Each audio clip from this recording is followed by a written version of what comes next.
Anyway, we got two fantastic providers.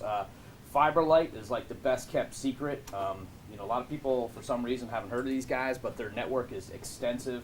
They have like 116,000 root miles of fiber. They annihilate Texas. I mean, if you look at a map of their network in Texas, if you ever come across a prospect in Texas for fiber, hit these guys immediately. Yep. Their network down here is fantastic.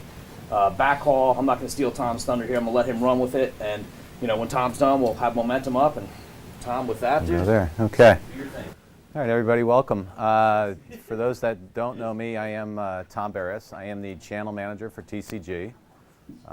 Today I'm going to, let me also introduce John Cavert. John Cavert's on our direct sales team. So John's going to kind of maybe share a few thoughts as well as I go through my presentation. But we're a fiber optic company, so Fiberlight's been in business for 21 years. We started as a construction company, building fiber networks across the U.S., 30 markets to start. With that, we kind of evolved into Expedia and Expedius, and we're in bankruptcy for a little bit, got pulled out of that, and originally started as ACSI, which is now technically the fiber arm of Fiberlight, which is what we go forward with. We are that wholesale carrier's carrier, is how we kind of engaged in the market. So the carriers use us from a local loop and metro market fiber standpoint. And we went into lit services about 7 years on our network. So we have a full suite of dedicated IP, layer 1, layer 2, and layer 3 products in our portfolio. So today I'm going to share a little bit about the markets we serve, where we're a good fit, where we're a bad fit. I'm going to touch a little bit on dark fiber. Dark fiber is something we sell every day. It's something that we do from a construction and custom solution standpoint. And and with that, I want to share some of the differentiating factors around that. So when you're out there talking to customers and prospects, it's a great way to kind of just, I don't want to say level the playing field, but kind of eliminate a good portion of the carriers out there because not everybody does it, right? And it's kind of a uniqueness to Fiberlight overall. So kind of hit on this. So I'm going to hit the dark fiber. I really want to spend some time there. I'm talking a little bit about the supporting links and what's available to you guys as sub-agents under TCG. And then open it up for a little Q&A. So where is Fiberlight? I mean, when I talk to people, the first thing I say is, don't ask me about something in Chicago. Don't ask me about something in California.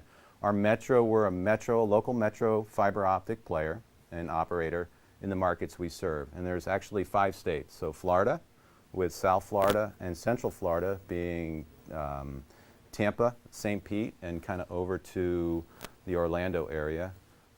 Georgia, downtown Atlanta metro market, we have a fantastic asset. We have a very large asset in Maryland, Virginia, and Washington, D.C. market. So that mid-Atlantic region, we're a great play there. And like Dan had mentioned, Texas is huge for us. There is just a ton of fiber route miles that are available in all the metro markets within Texas. And we even do the long haul between the metro markets in Texas as well as part of a solution. So a lot of customers come to us for dark fiber solutions, lit services in the metro markets, and it's probably our fastest and biggest growing market that we have. A lot of that fiber that's been installed in the last year and a half has been a result of some of the carrier access providers, us providing services to them with fiber backhaul for on the wireless side of the equation. Another key point, when an enterprise customer is buying services from us, they're typically buying a carrier's carrier service level, right? So that same service that's being sold to the carriers is being extended to the enterprise. So you're getting the SLA parameters associated with a wholesale carrier's solution set passed down to the enterprise.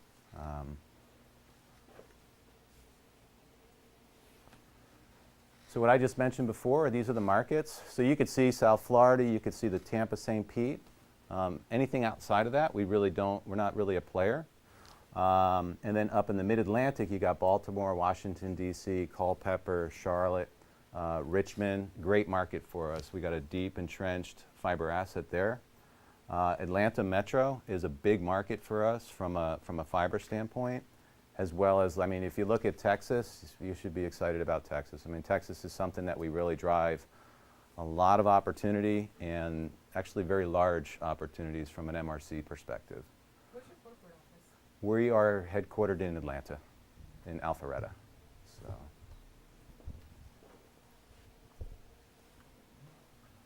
Where are we focused, right? So I know, you know, as sub-agents, you guys are working with customers. You guys have the relationships with those enterprise customers. You know, we are trying to focus our efforts. We see some of these vertical markets as our top growth areas, right? And we are focused on it from an application standpoint, on a service delivery standpoint, and we have really targeted at the direct sales level, and we want to kind of get a little bit stronger focus on the indirect side in these vertical markets.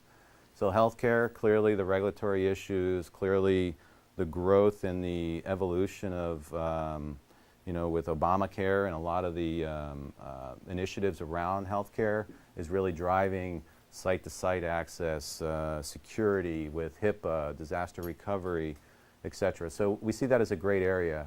We've had a lot of success in finance.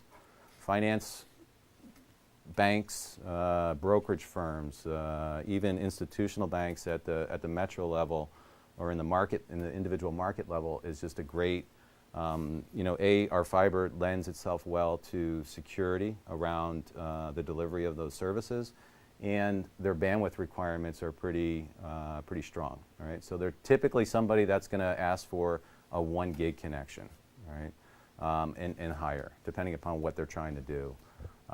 Business continuity is very strong and a requirement around the financial vertical market as well, which we play very well into. Higher education, I have not personally had a lot of success there, but a lot of our team has, right, in all the markets that we do serve. And I would say the others are really the data center space, the managed service provider space are both good vertical market segments for us as well. Yeah. Are you allowed to supply E-rate? We do. We have a SWIFT number, the SPIN number. So yes, the answer is yes. We actually get approached and engaged with a lot of those opportunities, especially recently. So,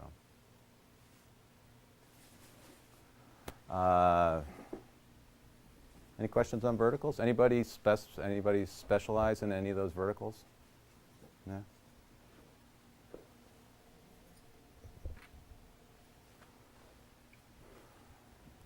Fiberlight, what do you get out of the box, right? So out of the box, you have, you know, a fantastic SLA in the metro market, 5 nines on our fiber network. Our performance is sub 5 millisecond. I think our average latency on a metro point A to point B in a metro market is sub 2 millisecond.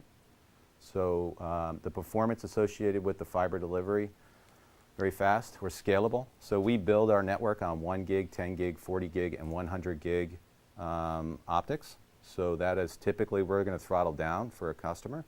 But the scalability up to what we build our optics on is very strong, right? And can grow into whatever future growth a customer might have.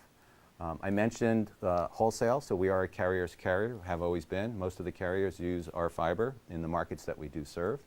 You know, our delivery, I want to say one differentiation is our installation intervals are very, I want to say some of the shortest in the industry comparatively to the AT&Ts and some of the major carriers that are actually delivering these types of solutions. I'm sorry? Our standard is lit to lit is sub 30 days in a lit to lit scenario. If there's a construction component to it where we have to extend a lateral to meet a customer's location or from a data center out to a customer location, we quote 105 days. But typically we come in a lot shorter than that. What are your options on construction? What kind of flexibility do you give the customers? From what standpoint? If there's like some kind of build-out cost or whatnot. We will provide, well, with construction, we will typically provide a It's built into the MRC. Okay. So there's no NRC to the customer. It's essentially going to be an MRC that starts when the service is actually turned up and accepted by the customer. Tom, do you build all the way into the suite? Like, do you go all the way into the customers? We build into the customer suite. So typically when we're going to construct to a customer site, if it's a wholly owned site by the customer, say a Carnival Cruise Lines, we're going to build in and we're going to centralize our gear for them specifically. In a multi-tenant scenario or in a commercial building, we're going to essentially locate in a MDF on the first floor or wherever the building gives us access. And then we're going to look for a building access agreement to distribute within the building. Okay? So we are typically going to take a central and then hope to distribute within the building itself. So we have a NOC. Anything that is provided from Fiberlight is fully owned and operate end to end. So we are not somebody that's going to buy a local loop from a LEC in market and actually layer a service on top of it. All right. So that service that is provided by Fiberlight is end to end, owned and operated, and is managed and operated under our NOC. That's 24/7, 365. Okay. So out of the box, without even touching a product or customizing a solution for a customer. We only have three products, and I love this. Some people don't quite understand it, but we do layer 1, layer 2 optical transport services, whether it be DWDM or whether it be Ethernet. Okay? We build at 1, 10, 40, and 100 gig optics on those networks. Okay? So somebody wants 100 meg, we're actually building and delivering a 1 gig. Somebody needs a 1 gig, we're building it on a 10 gig, right? Dedicated internet access is our only kind of step into layer 3 that we do. So optical transport services is all layer 1, layer 2. This is our step into layer 3 with dedicated internet access. And our third product category is really dark fiber. Right? And I just wanted to kind of highlight, I know we've had some good success last year as we started, but a lot of our mainstream business is different, is not only DIA, right? And as you move upstream with solutions for your customers, you're going to see that here and here. And if you look at the average MRC associated with a sale, I think out of 8 bunch of orders that I averaged last year, 100 meg DIA is about $900 to $1,100, right? So the average across 20 orders, I think, came in at about $950. Are you providing routers or no? We do not provide a router, so we're not layer 3 with it. So we are layer 2 with a layer 3 delivery of internet. So we're just going to hand off that, it could be a fiber handoff or it can be a copper handoff. And that's really up to the customer. So we'll let the customer decide how they want it, and we'll deliver it how they request it. Tom? Yeah. What is your opening speed on DIA? We'll do anything from 10 meg to 10 gig, but my price for 10 and 100 is the same. So I typically, we will throttle down if somebody wants it, throttle down, but we really don't play well in that 10 meg space, right? So I'm going to offer a growth value to somebody that's asking for 20, 50 meg. I'm going to give the 100. I'm going to throttle it down to 100. And my pricing in most cases is going to be what the LEC in the market's actually going to offer, all right? So, but yeah, and our sweet spot when it comes to DIA is 100 to 1 gig. If somebody's within 500 or 1,000 feet of our backbone network, we are gonna really shine in that space. Okay. A lot of customers come to me. They want 100 meg, or they want 50 meg, or 20 meg. We offer 100, and then we give them a set price to upgrade if their business requires it going forward. Right. So it's a small increment, the bump from 100 to 200. Okay. So what's the 1,500 price? Is that for a 1 gig? This is typically, a 1 gig Ethernet transport is anywhere between, the average is 1,200 to 1,500, depending if there's construction, is it lit. But just standard Ethernet transport services are running anywhere around 1,000 to 1,500. right, for a full gig point-to-point on maybe a point-to-point circuit, or if an enterprise customer needs to connect back to their data center. I want to make one more point. Our network does not traverse the COs, right? So we do not compete. So when customers are looking for, I want to call it business continuity or carrier diversity, we're awesome in that scenario because our network interconnection access points are the major data centers.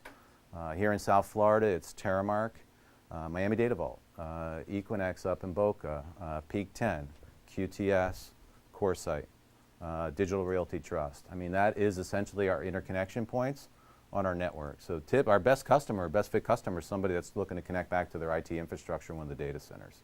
And their pricing All right. is amazing in data centers. I mean, Yeah. it's ridiculous. And I mean, 1 gig in a lit scenario is I mean, the price points are, you know, sub $1,500 a month for a full gig of IP. Is Right? that So like a 5-year agreement, or I mean, do you? 36 month, yeah, I mean, we'll do 12, 24, 36, or 60-month terms, but Prices, obviously. our pricing is, yeah. Where we kind of bump up, or where the scale bumps up from a pricing standpoint, is if you have some construction costs that need to be integrated in, right? So we're not going to kind of put the construction cost back to the customer. It's just going to be integrated into the MRC associated with the service delivery. All right. And when you look at dark fiber, we have not had a lot of success around opportunities with dark fiber under TCG, but our direct and our carrier sales teams are really kind of lead with that, right? And the sales typically start about the 4,000. So a lot of customers will say, hey, I've got the infrastructure. I just need the fiber between 2 data centers, right? And it's an easy scenario for us, right? We're going to hand off a fiber on both sides. They're going to connect into their gear at 1 gig, 10 gig. And that typical MRC is around 4,000, right? And you could do a point-to-point, and you could give them a ring configuration. So they can come around the ring, or they could just do a simple point-to-point, right? The average construction associated with dark fiber when you're extending it in a different scenario, the average sale is anywhere from 10 to 30,000, right? So the sales go up tremendously when it comes down to the configuration or the solution requirement of the customer and the distance, right? But the dark fiber component is very good. The nice thing too is we'll do a standard operating lease. So you could buy a dark fiber strand or a ring strand on our network for just a standard operating lease, right? We maintain the fiber and you're just using it and plugging in. It's like putting a Cat5 cable in your office and connecting to a server from your desk, but we're going to do it between 2 locations. We'll do a bill of sale. We'll sell a strand of fiber to somebody if they're interested in doing that. We'll actually lease a strand of fiber with a bill of sale option at the end of the term, which a lot of customers love, right? Or in our traditional sense, we do IRUs and custom builds for customers as well, right? You know, an IRU is something that you pay for up front. It's an irrevocable right to use of that fiber, and it's usually based on 20 years, and you get a discount for paying it up front, and then we maintain and operate it on the back end. But we see this a lot, and actually our carrier customers traditionally buy IRUs from us. Say that's a carrier customer. You'd be surprised, yeah. I mean, it could be, You're talking about the 2 endpoints, like that would be like a point-to-point comparable? Is that what you're talking about? with dark fiber? Yeah. Yes, I mean, typically it's a point-to-point, or somebody's going to use, you know, say you have a bank that's located in downtown Miami, and they have their operations center up in Boca Raton, right, or in West Palm Beach. So we could provide a dark fiber ring for them, connecting those 2 points, but one side of the ring configuration will take the eastern side of our network, and then the other side will come up the western side, right? So you can get creative with the solutions, putting that diversity, distance, and you know, ring path diversity on the network. So All when you right. say dark fiber, in essence, you mean that you're custom building? No, we have, our network is built on a 432 or an 860 count of fiber in our multiple strands of those quantities, and essentially we're gonna splice out either a pair or multiple pairs on that path, point A to point B on our network. All right, so out of the 832, a customer would just use a pair on one side, and then we'll take them another pair on the west side of our network. We have 10 rings in South Florida that traverse from Miami up through West Palm Beach. Right? So we'll take them rings, and we'll just configure that fiber all the way through end to end. So it's a nice way. When I talk to customers and they ask me for dark fiber, I love the conversation, but I go back to them, and the first thing I ask them is, are you going to be able to provide the SLA to the business, right? So a lot of people like the fact that they can go from 1 gig to 10 gig to 100 gig, 40 gig, 100 gig by just changing the optics on their equipment. But the actual service delivery and commitment to the business, a lot of them kind of want to be hands off with it. And I'm talking some of the major customers out there in the market. They don't want to have to provide, A, they don't have the operational team. B, they don't have the expertise to manage the equipment and service delivery of, standard Ethernet services over that dark fiber, and they come back to us, so they'll fall back on us. So, I'll share a couple of questions in a little bit about dark fiber, but yeah, go ahead, John. In the southeast, your big opportunity is that the old Bell South sold dark fiber to their customers or would lease that to them, and they're pulling all those leases back. January of 2017, all those leases are over. So if you can find people who were leasing dark fiber from Bell South, those are the ideal customers to engage. Big opportunities, those leases are typically $10,000 to $30,000 a month. Yep. And we're one of the few players that can meet those SLAs and deliveries for those. So that's a prime market for it. And those people are used to running their networks already. Right. So it's in place. So people who are losing their old Bell South, now the AT&T dark fiber, excellent customers to go after. Yeah. And A, they have the gear, so they've made the investment in the optical gear. And B, they're currently running on fiber that's probably been installed 15, 20 years ago, right? So there's a difference between fiber that was installed 15 years ago to fiber that's been installed within the last 5 years, right? So there's just a better, continuity associated with the newer fiber, and there's a lot more flexibility in the delivery of services on it.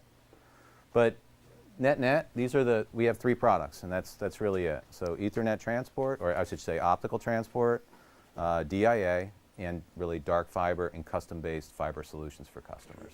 All right. So the typical enterprise, this is us right here. Right?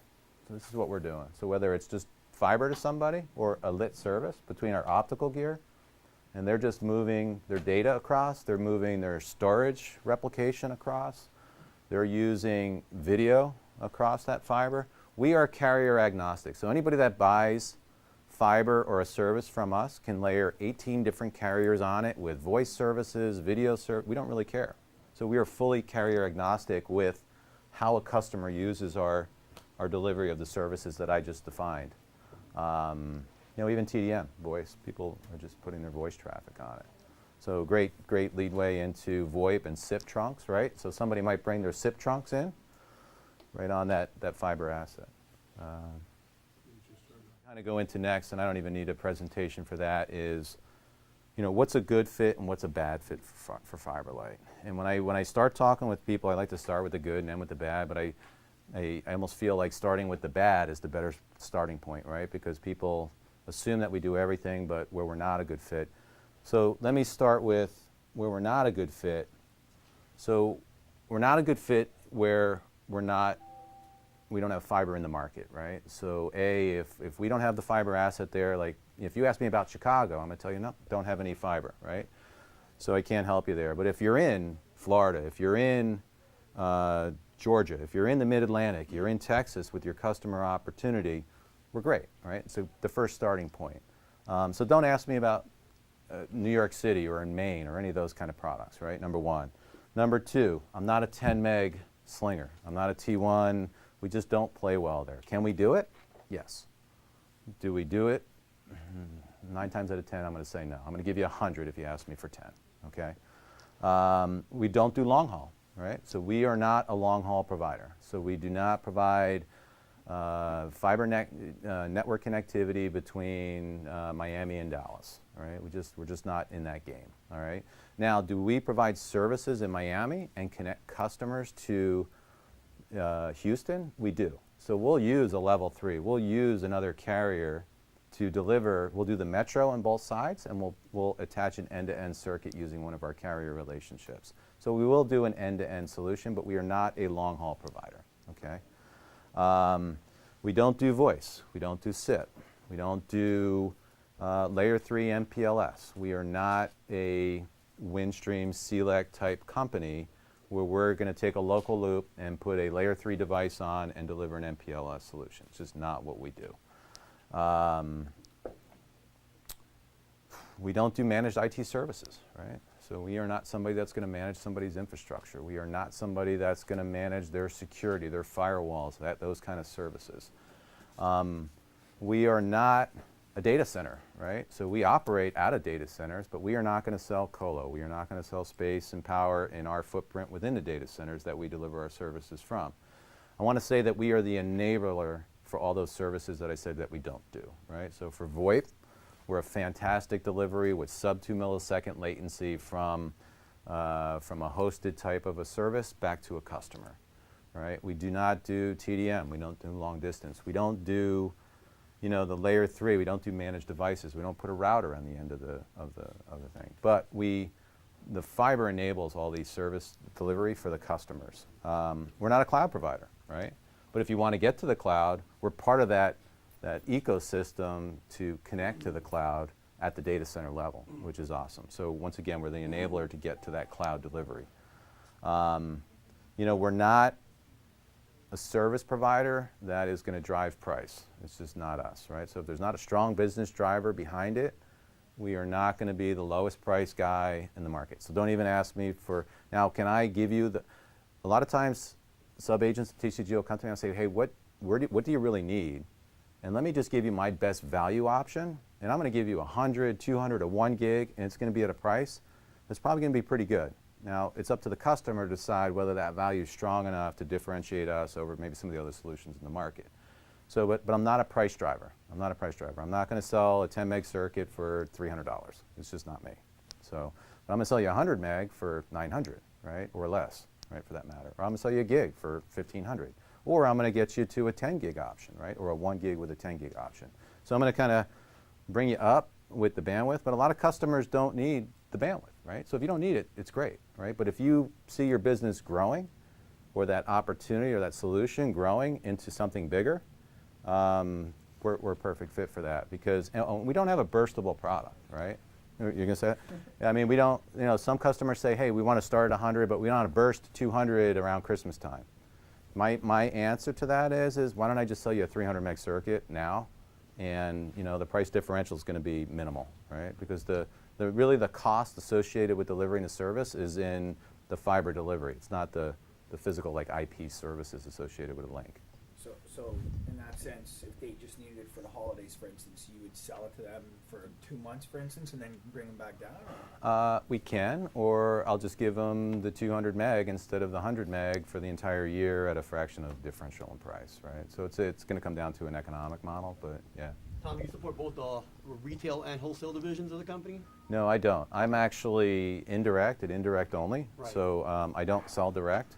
We do have a sales team, and John is actually part of that's Right. direct, but they're focused on very strategic opportunities for Fiberlight. They're not selling to the general market. Mm-hmm. They're targeting large enterprises that have a very specific need and requirement, Right. and can take advantage of Fiberlight at a different level, right? But they're the guys that, but think of it this way, we're not like, you know, I would say there's a carrier here in South Florida that has more reps than we have in our entire company, right? So our direct sales team is 7 people strong, Mm-hmm. right? You know, maybe 3 by market. So it's not a big team, Right. but it's a very strategically focused team in the way that they kind of approach business. All right. And we love to partner. I want to say that John is here because if a channel or an indirect opportunity pops up and he's actually working it, what better way than to leverage a relationship of a channel and a direct and bring that together. So we actually collaborate and work together quite a bit. All right, so I cover data centers and cloud providers, but we clearly are happy working with turn back on. partners. So any opportunities that you have, Tom and I partner all the time. So we will not compete with you for business in those accounts. Tom and I both can get paid on it. So We are very channel friendly. Don't, if you have an opportunity, engage us. Yeah. We're gonna work with you and make it happen. Absolutely. It's all about the customer. It's all about the customer engagement and doing the right thing. Sometimes the customers like to have that direct representation as well as the indirect, right? Because there's a relationship, and then there's also the channel to the carrier. So it works out quite well. And our strength, I think, is big bandwidth. So if you run into an opportunity where a person's looking for a gig or more, that's the time to engage Tom. We are strong in the gig to 10 gig space. How's your presence in, like the Naples, Fort Myers area? No network. Nothing at all? No, or- no.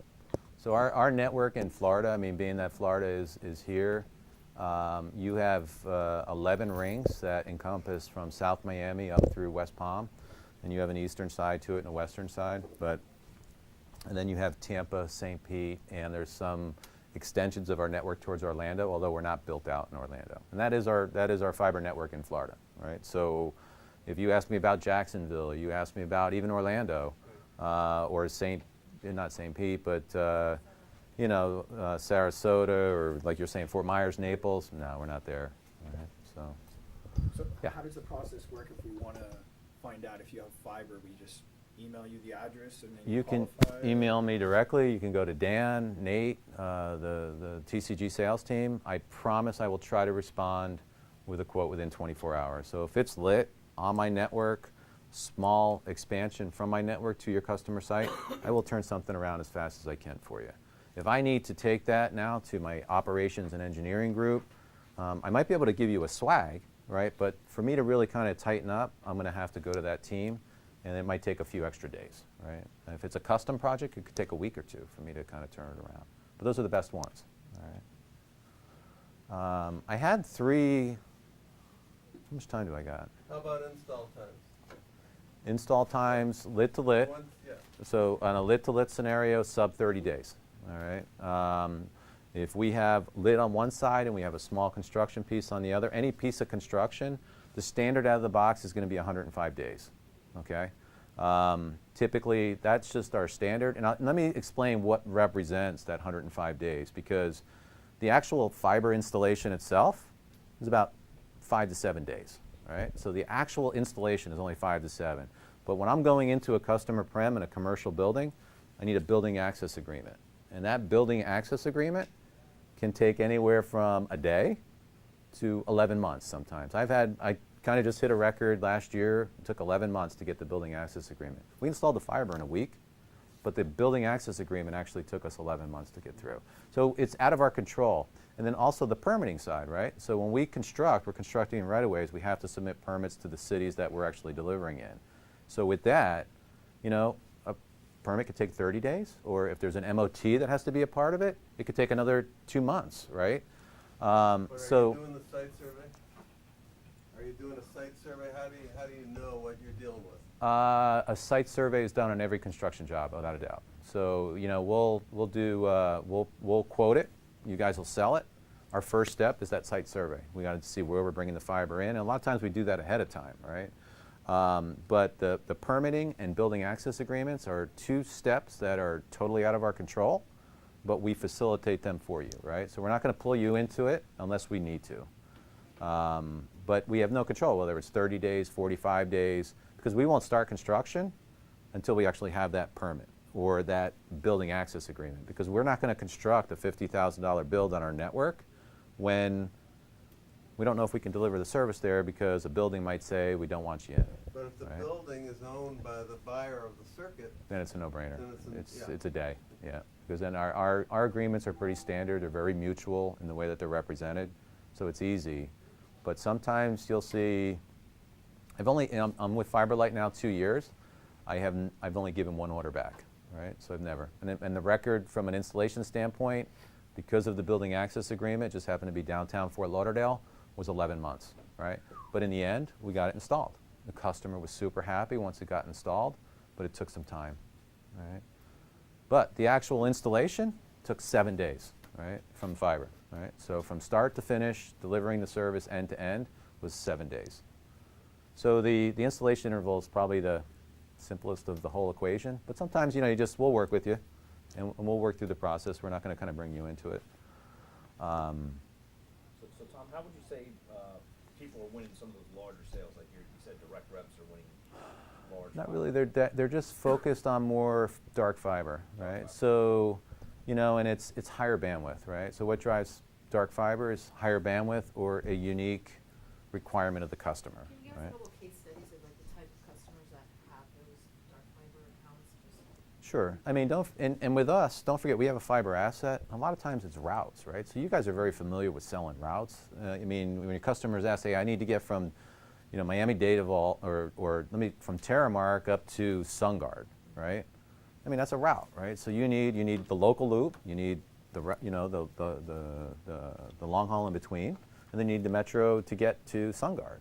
So we're in SunGard, we're in Miami, in Terramark, and then we're extending from the customer prem to Terramark, and we're bringing it. So that route is really what kind of drives things, right? So, but with dark fiber, it's all about bandwidth, right? It's all about the ability to expand and contract and turn services up when you need them turned up as a customer versus, you know, it's all about how they're going to use it, right? So a perfect example was a university here in South Florida. It's one of the examples I had. They were moving some of their office administrative and security and different departmental type services that were on campus to off-campus sites.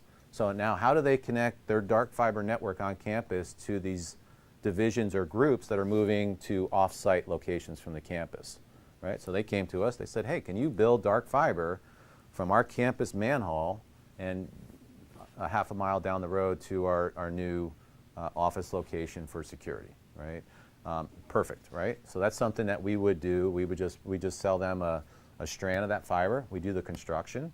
We sell them a strand of that fiber, and we do it as a standard operating lease, or we could do it as an operating lease that give them a bill of sale where they own it. But we will maintain it because you have to be a CLEC in order to maintain that fiber in the right of ways, right? You can't just say, "Hey, I want to build a network and put fiber down, you know, 826." I mean, it just doesn't work, right? You can't do it. So, but that was a university that was expanding off their campus, and they needed a fiber solution to connect into their dark fiber network on their campus, right? So that's like one example. Another example is a brokerage firm up in the Atlanta area. But they had lit services from multiple carriers, and they had probably every carrier under the sun that was actually providing services to them. But they needed a controlled and with a couple of other requirements around it, but they needed to control the fiber, and then they wanted to selectively choose how they connected to those carriers, right? So we built a dark fiber ring for them. But some of their requirements were they needed diverse pathways into their buildings, right? They couldn't use an older type of fiber. They needed a fiber that had some of the characteristics of the delivery that they needed. So they needed a new fiber component, the latest and greatest fiber to do what they needed to do. And so with that, there was a lot of customization around that. But between diverse entries, between type of fiber, between connecting to those buildings that certain carriers couldn't, and I want to say that the carrier, what's the word I'm looking for? You know, the carrier agnostic requirement, because then they went to AT&T, they went to Level 3, they went to whatever carriers are out there and said, "Okay, here's my point. I need those services, but hit me here, and I'm going to deliver it between my office locations on my own fiber," right? And they controlled their optics, they controlled the security around it, and it was dedicated fiber to them. So it's not I'm not a VLAN connecting my two offices. I'm on a pair of fiber that is dedicated to me to use as a company and secure in that manner, right? So that was another scenario, but you know that the MRC associated with that deal was $35,000 a month, right? It's huge, you know. So, but once again, a brokerage company that has very specific requirements, and we built to those requirements, and that was the differentiation between us and maybe somebody else. All right. How do y'all compete against FPL down here in this market? We compete great with them. I mean, but we're kind of sort of two different animals. I mean, so they have a lot of fiber where we don't, all right? And I want to say the value or the cost of delivering services over fiber is how close are you to that fiber, right? So if you ask me for a location and I'm 2,500 feet away from it and FPL FiberNet is 500 feet, they're going to be the stronger price from an MRC standpoint. And we're okay with that, right? So, but FiberNet is great in the South Florida market, and they're expanding into some of the other markets. We have huge assets in Texas. So what we don't have in South Florida, we have tenfold in Texas, in Atlanta, in the Washington Mid-Atlantic area. So we're just bigger, and we're just a different solution set. But FiberNet's a great option, and I want to say we're the same, if not better, in that we offer a broader reach of our fiber asset, right? Do y'all have any kind of a app or something, or like a fiber map? I know we can call TCG and find out where y'all. You can go to fiberlight.com, Okay. and we have an interactive map. So if you just want to do a quick snapshot, put in an address and see where we are, it's Right. there. We have a lit building list. We have a data center list up there, right? So those tools, and I did have a slide on that, but our contracts, our standard online MSA, product riders, and customer profile forms are all on the website, right? But you can ask Dan, engage me. I'll be more than happy to, kind of provide that level of detail, Yeah. So if you were to go on the website and type in an address, it'll tell you if there's fiber. It'll show you, yes, it'll give you a good snapshot, at least give you an idea. But all of our market maps are on there as well. So if you want to look at what we have in Culpeper, just go on there and put in under Virginia, and you could pull up the map and you could see our backbone. Now, it's not going to show you all the laterals off of it, but it's going to show you certain points of presence, and it's also going to show you where the backbone is. And then come to Dan, come to me, call John. I mean, we're here to kind of bridge that last mile type connection. But you'll see where we actually have a fiber footprint that you can drive services from. But would that go to any sort of direct rep that basically like, oh? No, it's just going to be for you. Like there's not like a record of it, and they say, oh, hey, somebody looked at this location. No, it doesn't. No. It's just, I think it's more of just so you guys sound.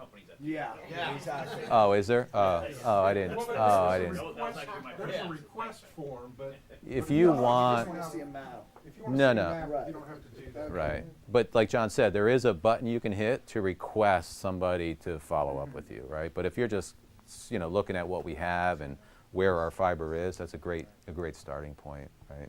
But we're only in probably 30, 40 cities and 5 states, right? So it's going to be pretty easy out of the gate. It's just, can I hit you? When I say Miami, yeah, there's a lot of Miami I can't hit, right? I mean, TCG and other partners will come, and it might be right in the middle of my fiber ring. Well, for me to expand to that is going to be cost prohibitive, I like to say, right? But, you'll have a better option. 1 or 2,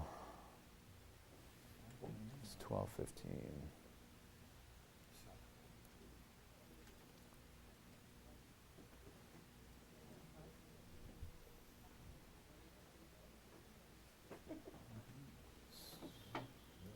I mean, we have a bunch of sales tools too. We have a battle card, right? So if you guys want to look at something just from a benefits type statement standpoint, there's a lot of case studies on the website as well. So if you want to look at an education or a finance type case study that we've done with a customer, it's there. So we've built the fiber optic ring that's there for here in South Florida for a major data center, right? There's another one in South Florida for a managed service provider up in Boca that we did a unique solution for, and it's a case study that's on the website. So you can see local as well as other market type case studies with some customer type applications. Once again, to the Fiberlight website.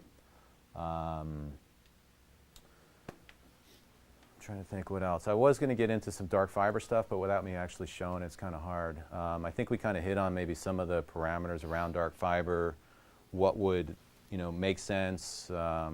Just ask the question when you're out there around dark fiber. Just say, hey, would dark fiber be something of interest?